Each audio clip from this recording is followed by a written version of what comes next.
Hello friends, मैं संजय और आप सबका एक बार फिर से स्वागत करता हूं। और आज हम लोग डिस्कस करेंगे, जैसे आप देख पा रहे हैं, क्लास 10th का है, ये कक्षा 10वीं का है विज्ञान, ठीक है, साइंस, जो कि एनसीईआरटी स्पेशल जीत बैच है। कल मैंने वीडियो में बताया था आपको, 2 बैच हमने लॉन्च किया।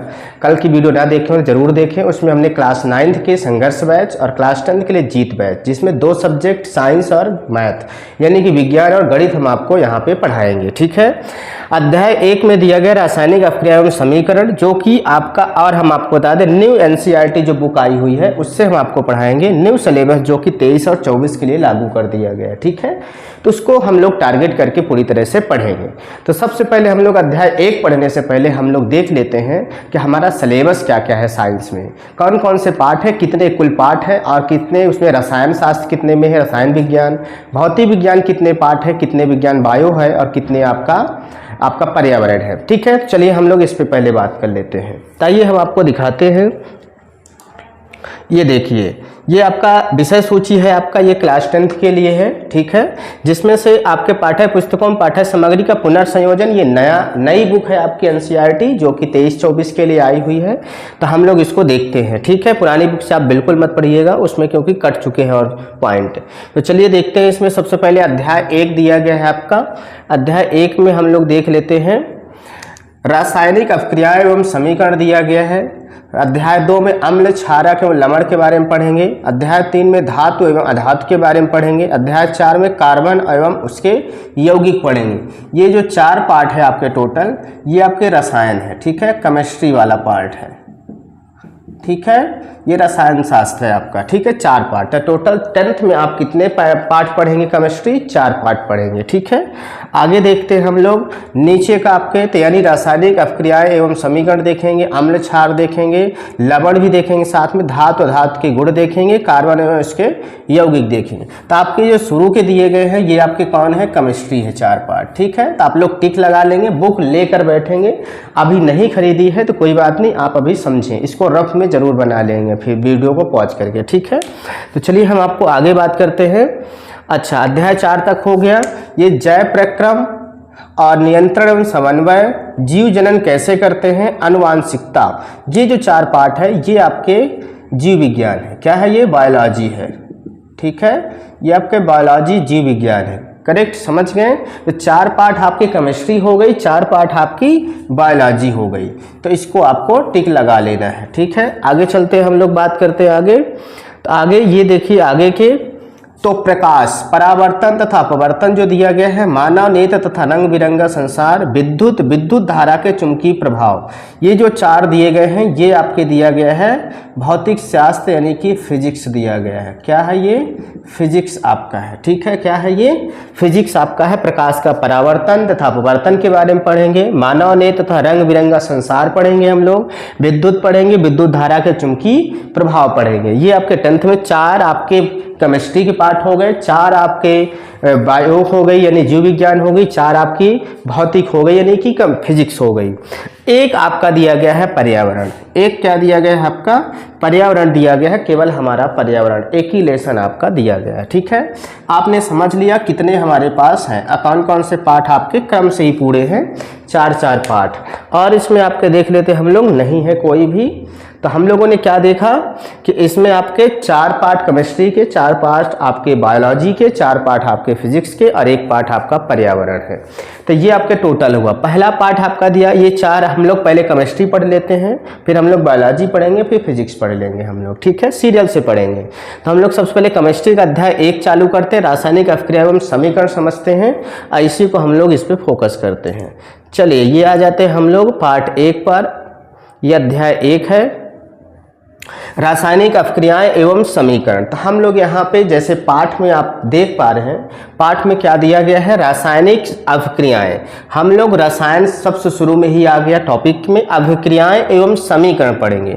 अभिक्रियाएं कैसे काम करती हैं, अभिक्रियाओं से समीकरण कैसे बनते हैं, इन 2 पॉइंटों पे हम लोग जरूर नजर रहेगी, है ना, कि अभिक्रियाएं कितने प्रकार की होती हैं, समीकरण कैसे बनता है, समीकरण का क्या महत्व है, समीकरण को बैलेंस करना, संतुलित करना, है ना, ये सब चीज़ें हम लोग इस चैप्टर में पढ़ेंगे। तो चलिए आगे देखते हैं हम लोग क्या दिया गया है। एक तरफ से हम लोग पूरा पार्ट को पढ़ेंगे ताकि ऑब्जेक्टिव बिल्कुल छूट कर ना जाने पाए हमसे, ठीक है, बिल्कुल। तो देखिए इसमें दिया है, आपने दैनिक जीवन की निम्नलिखित परिस्थितियों पर ध्यान दीजिए और विचार कीजिए कि क्या होता है जब कुछ क्वेरीज आपके सामने शुरू में ही प्रश्न रख दिया उसने, ताकि आपके मन में जिज्ञासा हो थोड़ा सा।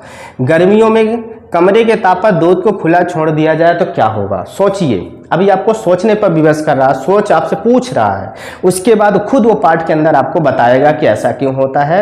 आप खुद जब पूरा पाठ पढ़ लेंगे तो ये पूरा समझ जाएंगे कि कैसे होता है। अभी आपसे क्वेश्चन कर रहा, लोहे का तवा अथवा तसला अथवा कील को आर्द्र वायुमंडल में खुला छोड़ दिया जाए। लोहे की वस्तुएं अगर वायुमंडल में खुला छोड़ दिया जाए, ओस के नीचे यानी कि खुले छत के बाहर, यानी खुले छत में रखा जाए, छत के नीचे न रखा जाए, ठीक है, बिल्कुल, तो क्या हो ये कहना चाह रहा। अगला क्या कह रहा है, अंगूर का किण्वन हो जाता है, अंगूर को यानी कि सड़ा दिया जाए तो क्या होगा, उसको सड़ाकर क्या बनाया जाता है, ठीक है, इसका कहने का मतलब है क्या क्रिया होगी।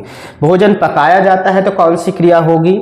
हमारा शरीर भोजन को पचा लेता है, बिल्कुल पचा लेता है। कैसे काम करता है भोजन का पचना, कौन सी क्रिया है, भौतिक ये है समीकरण है कि आपका रासायनिक है, ठीक है, कौन सी है अपक्रिया है, भौतिक अपक्रिया है कि रासायनिक अपक्रिया है, ये चीज़ बताएगा। हम सांस लेते हैं तो कौन सी है, ये सब चीज़ें कैसे होती हैं, आपसे ये बिल्कुल 6 क्वेश्चन यहाँ पे आपसे पूछा है। तो चलिए हम लोग और आगे देखते हैं, कुछ और आगे क्या दे रहा। इन सभी परिस्थितियों में प्रारंभिक वस्तु की प्रकृति तथा पहचान कुछ न कुछ बदल जाती है। जब अगर उसमें से किण्वन होता है तो क्या होता है, कुछ ना कुछ उसकी पहचान हो, चाहे स्वाद हो, चाहे गुण हो, कुछ ना कुछ उसका रूप रंग बदल जाता है, ठीक है। जैसे भोजन का पचना, दूध पहले सही रहता है, जब दूध फट जाता है तो उसका कुछ ना कुछ गुण बदल जाता है, दही बन जाता है तो खट्टा हो जाता है, पहले मीठा होता है, ठीक है। तो ये चीज़ उसकी प्रकृति यानी नेचर, पहचान कुछ ना कुछ बदल जाती है, जरूरी आपको अभी समझना है इतना, ठीक है। पदार्थ के भौतिक तथा रासायनिक परिवर्तनों के बारे में हम पिछली कक्षाओं में पढ़ चुके हैं, 9th में भी दिया था और 8th में भी दिया था, भौतिक परिवर्तन और रासायनिक परिवर्तन क्या होते हैं, ठीक है, आगे भी इसमें दिया है, हम आपको समझाएंगे, ठीक है। अभी से बात कर रहा है, कोई ये हम पिछली कक्षा में पढ़ चुके हैं, जब कोई रासायनिक परिवर्तन होता है तो हम कह सकते हैं कि एक रासायनिक अपक्रिया हुई है। जब रासायनिक परिवर्तन होता है तो एक रासायनिक अपक्रिया के फलस्वरूप होता है, रासायनिक अपक्रिया के बाद ही उत्पाद बनता है, ठीक है, बिल्कुल। तो कह सकते हैं कि रासायनिक अपक्रिया हुई है। आप शायद सोच रहे होंगे कि रासायनिक अपक्रिया का वास्तविक अर्थ क्या होता है, रासायनिक अपक्रिया का वास्तविक अर्थ क्या होता है, हम कैसे जान सकते हैं कि कोई रासायनिक अपक्रिया हुई है या नहीं हुई है। इन प्रश्नों का उत्तर पाने के लिए आइए हम कुछ क्रियाकलाप करते हैं, कुछ एक्टिविटी करते हैं, आपके चैप्टर में दिया गया है। हम लोग टोटल डिटेल से पढ़ेंगे, आपको बुक हो तो ठीक है लेके बैठना है, नहीं तो आपको ध्यानपूर्वक सुनना है, आपको 1-2 बार सुनना है, उसके बाद बुक्स में पढ़ना है, तो आपको बिल्कुल ये चैप्टर समझ में आ जाएगा और आपको बिल्कुल रटना नहीं पड़ेगा, ठीक है। हम आपको एक एक चीज़ समझाएंगे। तो चलिए हम लोग डिटेल, क्योंकि अभी पूरा हम लोग का सत्र चालू हुआ है, कोई पेपर नहीं है, तो अभी हम लोग डिटेल पढ़ सकते हैं। क्रियाकलाप 1.1 दिया गया, 1.1 दिया गया है।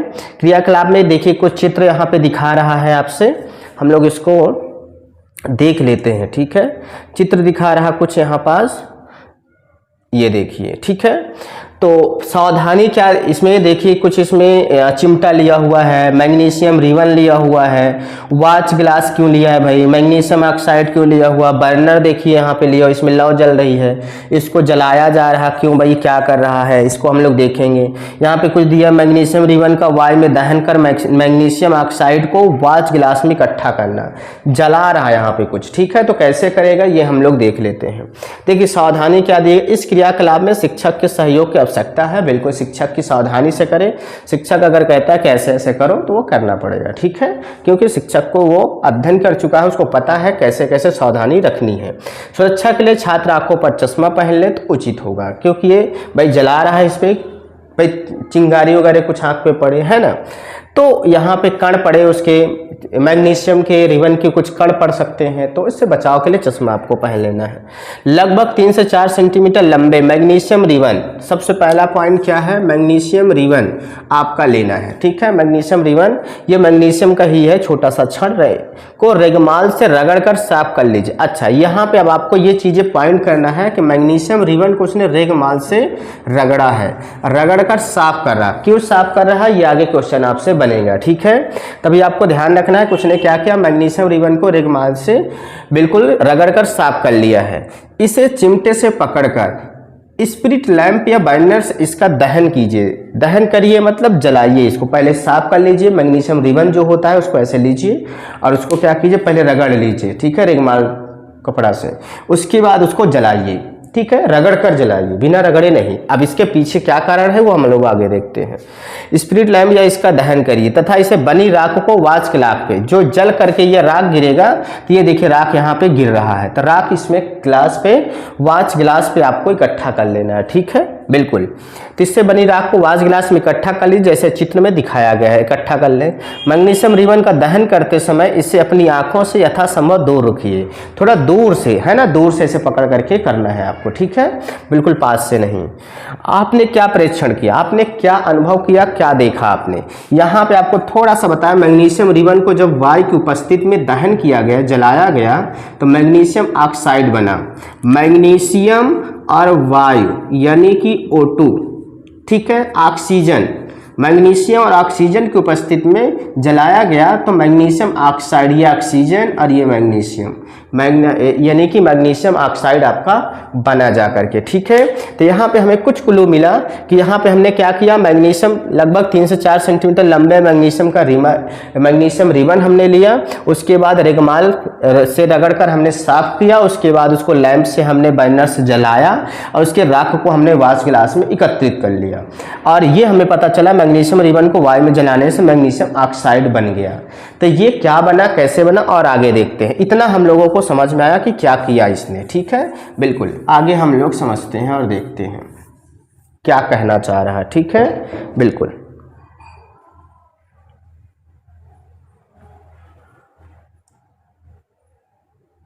चलिए यहाँ पे देखते हैं। आपने देखा होगा कि चमकदार श्वेत लौ के साथ मैग्नीशियम रिबन का दहन होता है। जब हम मैग्नीशियम रिबन को दहन करते हैं, जलाते हैं, तो क्या होता है, चमकदार सिल्वर कलर के, जैसे चांदी होती, चमकदार श्वेत लौ के साथ वो जलता है, श्वेत लौ के साथ जल उठता है। ठीक है, और यह श्वेत चूर्ण में परिवर्तित हो जाता है, चूने के जैसा पाउडर बन जाता है।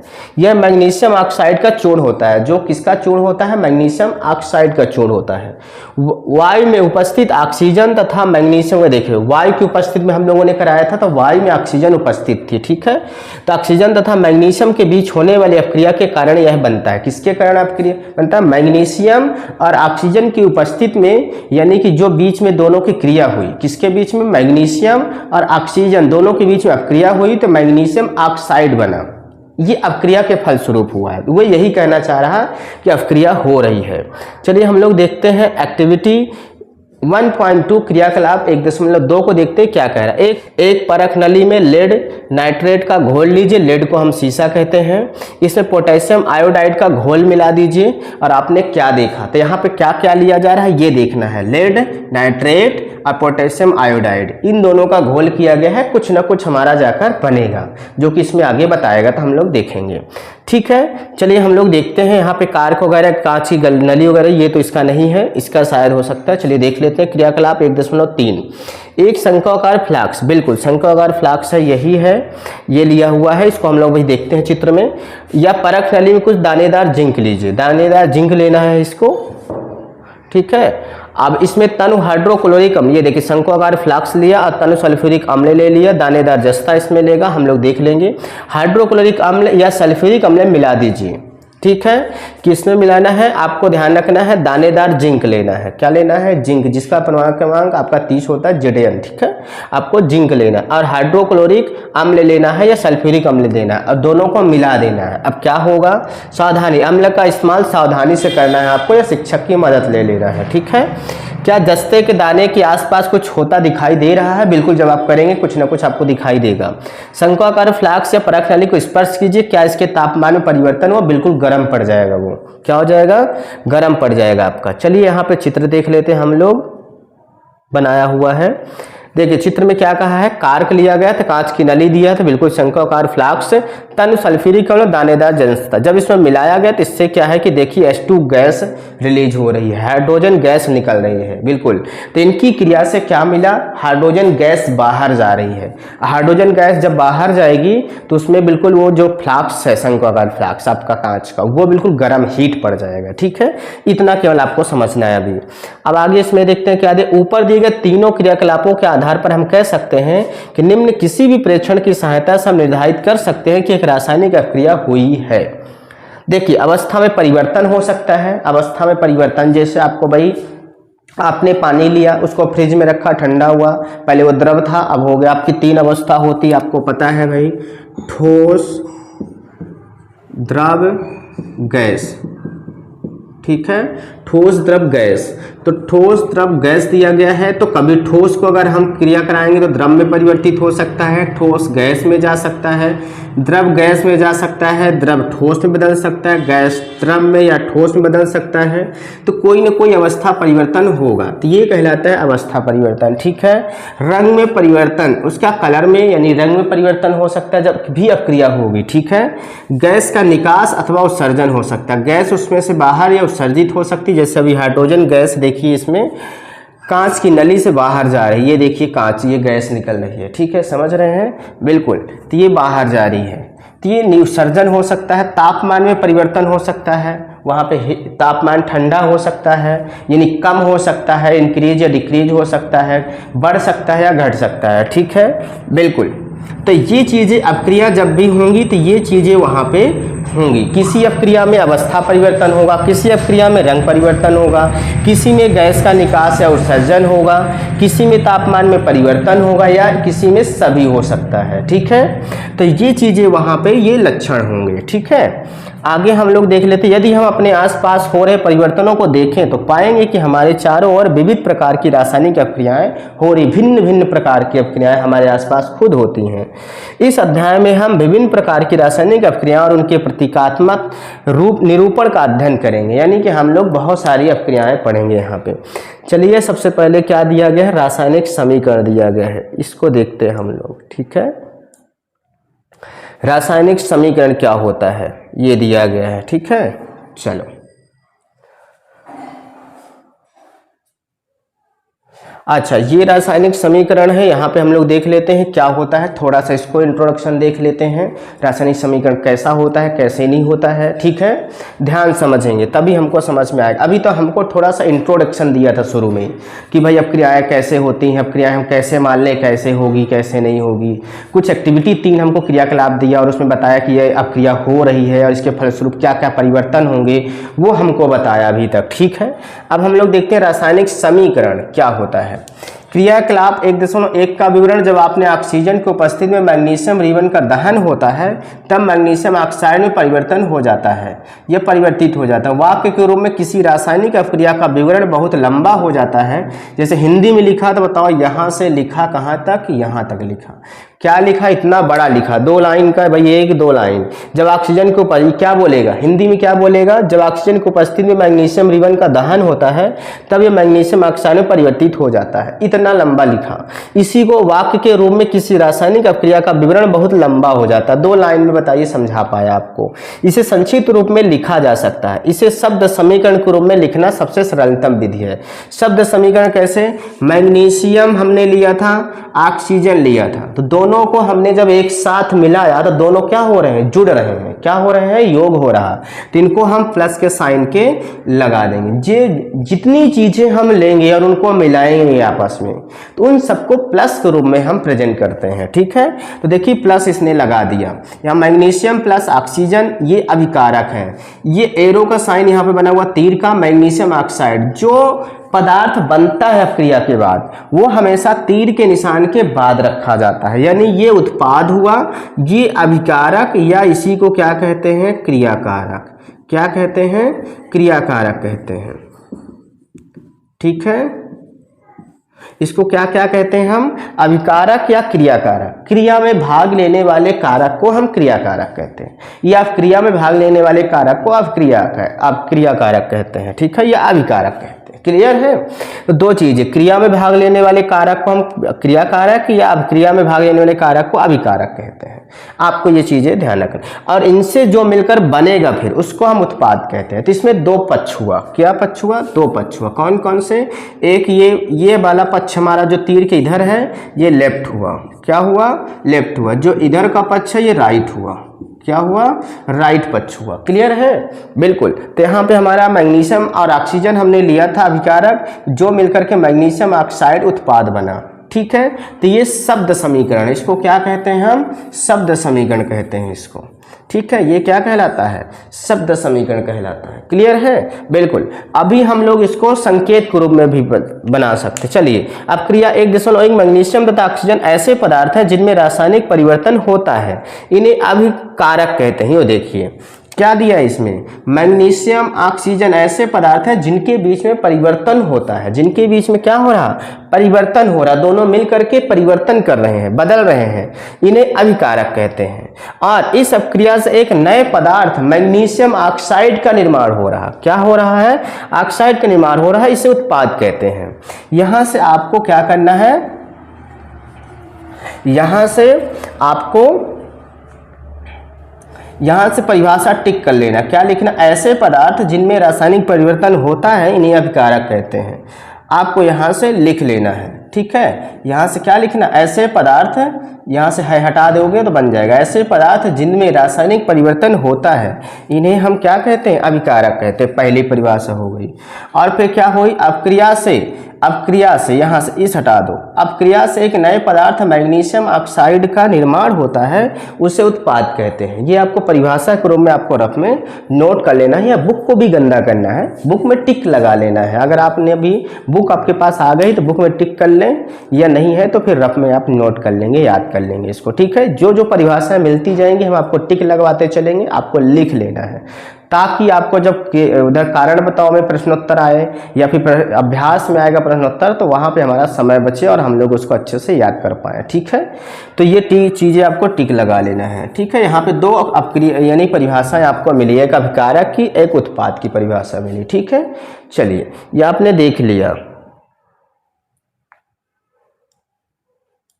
आगे देखते हैं हम लोग, यहाँ पे हमने जो आपको बताया वही यहाँ पे दे रखा है। शब्द समीकरण में अभिकारकों के उत्पाद में परिवर्तन को उनके मध्य एक तीर का निशान लगाकर दर्शाया जाता है। तीर का निशान आपने अभी देखा भाई था, तीर का निशान क्या था, तीर का निशान था, अभी आपने क्या देखा, मैग्नीशियम लिखा हुआ था, मैग्नीशियम प्लस ऑक्सीजन, फिर क्या था, तीर का निशान था, फिर क्या था, मैग्नीशियम ऑक्साइड, ठीक है। Magnesium plus oxygen equal to magnesium oxide, ये दिया हुआ था, ठीक है। तो देखिए यहाँ पे शब्द समीकरण में अभिकारकों को उत्पाद परिवर्तन को उसके मध्य जहाँ पे परिवर्तन हो तो उसको तीर के निशान के द्वारा दर्शाया जाता है।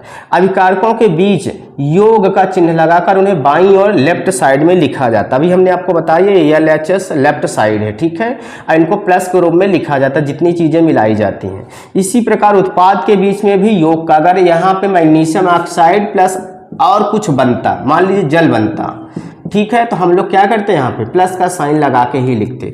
तो जितने उत्पाद बनेंगे उनमें आपस में प्लस लगाएंगे, जितने क्रिया कारक होंगे उनमें आपस में प्लस लगाएंगे और दोनों के बीच में तीर का निशान लगा देंगे। इससे हमारा डिवाइड हो जाएगा RHS और LHS, दो साइड हो जाएंगे। ठीक है, ये क्रिया का अभिकारक और उत्पाद। अभी इनका और भी खेल चलेगा, अभी इनको समझते चलना धीरे धीरे। ठीक है, चिन्ह लगाकर दाईं ओर RHS लिखा जाता है। तीर का सिरा उत्पाद की ओर होता है, जो तीर का सिरा होता है ये उत्पाद की ओर ऐसे होता है। ठीक है, ये अब क्रिया होने की दिशा को दर्शाता है कि अब क्रिया इधर से लेफ्ट से राइट हो रही है। क्या बताता है तीर का निशान कि अब क्रिया लेफ्ट से राइट की ओर हो रही है, यानी कि बाएं से दाएं की ओर हो रही है। ठीक है, ये आपने देख लिया, इसको हम लोगों ने समझा और देखा। चलिए इसको हम इरेज कर देते हैं। अब दिया गया रासायनिक समीकरण लिखना, इसको हम लोग कल देखेंगे, ज़्यादा वीडियो लंबी ना हो। आज के लिए इतना ही, आज इतना आप लोग पढ़ लेंगे और हम लोग कल सीखेंगे रासायनिक समीकरण लिखना। क्या सीखेंगे? रासायनिक समीकरण को लिखना कैसे होता, अभी तक हम लोग उसके बारे में जाने हैं। ठीक है, कल हम लोग देखेंगे रासायनिक समीकरण का लिखना। क्या क्या दिया गया, ये देखिए आपके लिखने के दिया गया, ये देखिए Mg+O2। अभी तक हम लोग हिंदी में शब्द समीकरण में लिखते थे, अब हम लोग सूत्र समीकरण में लिखेंगे। शब्द समीकरण इस प्रकार लिखा जा सकता है, शब्द समीकरण। अभी मैग्नीशियम था, उसका संकेत आ चुका है, ऑक्सीजन था, उसका संकेत आ चुका है। अभी मैग्नीशियम ऑक्साइड का संकेत, वो शब्द था, अब संकेत आ चुका है। ठीक है, सूत्र आ चुका है। अब हम लोग सूत्र के रूप में रखेंगे तो उसको कहलाता है शब्द समीकरण का सूत्र रूप। ठीक है, तो इसको हम लोग इस रूप में बदल देंगे तो और भी सस्ता हो जाए और सही हो जाएगा, अधिक संक्षिप्त हो जाएगा। ठीक है, बिल्कुल। तो ये चीज़ हम लोग कल देखेंगे। ठीक है, इसको और डिटेल में देखेंगे, संतुलित करना भी सीखेंगे हम लोग फिर। ठीक है, आगे हम लोग। आई होप कि आपको आज की वीडियो समझ में आई होगी। अगर आपको आज की क्लास समझ में आई तो अपने दोस्तों तक शेयर कीजिए। और हम लोग डेली पढ़ने वाले हैं, अब बिल्कुल आपकी वीडियो जाती रहेंगी, मैथ्स की साइंस की दोनों की आएंगी। कमेंट करके आपको बताएंगे कि वीडियो कैसी लगी है और आपको किस सब्जेक्ट पर पढ़ना है, मैथ में कौन चैप्टर, आपके स्कूल में क्या पढ़ाया जा रहा है। आप अपने क्वेरीज हमें भी कमेंट बॉक्स में बता सकते हैं। और वीडियो को लाइक करना ना भूलें, दोस्तों शेयर भी कर दीजिए ताकि ज़्यादा से ज़्यादा लोग जुड़े और हम लोग को मोटिवेशन मिले। ठीक है, तो हम लोग मिलते हैं नेक्स्ट वीडियो में, तब तक आप पढ़ते रहिए। सभी को bye bye and take care.